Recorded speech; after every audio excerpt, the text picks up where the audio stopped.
আজকের ভিডিওটিতে দেখে নেব হাইপারক্যালেমিয়া ম্যানেজমেন্ট। হাইপারক্যালেমিয়া অর্থাৎ পটাশিয়াম লেভেল 5 MEQ পার লিটারের বেশি। টোটাল 8টি পয়েন্ট আমি এই ভিডিওটিতে ডিসকাস করব, যেটার মাধ্যমে আমরা হাইপারক্যালেমিয়ার ম্যানেজমেন্ট করব। ফার্স্ট পয়েন্টটি হলো discontinue medication that increase potassium levels.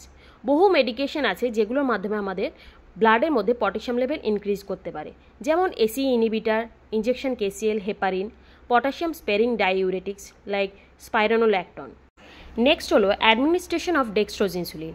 25% ডেক্সট্রোজের মধ্যে 10 ইউনিট ইনসুলিন, যেটা প্রমোট করবে potassium movement from extracellular space to intracellular space. Third হলো ক্যালসিয়াম গ্লুকোনেট অ্যাডমিনিস্ট্রেশন, যেটা পটাশিয়াম লেভেল কমায় না কিন্তু প্রোটেক্ট করে হার্ট এবং মাসেলকে হাইপারক্যালেমিয়ার এফেক্ট থেকে। ফোর্থ হলো administration of sodium bicarbonate injection, যেটা অ্যাসিডোসিসকে মেনলি কাউন্টার অ্যাটাক করে, প্রমোট করে পটাশিয়ামকে এক্সট্রাসেলুলার স্পেস থেকে ইন্ট্রাসেলুলার স্পেসে যেতে।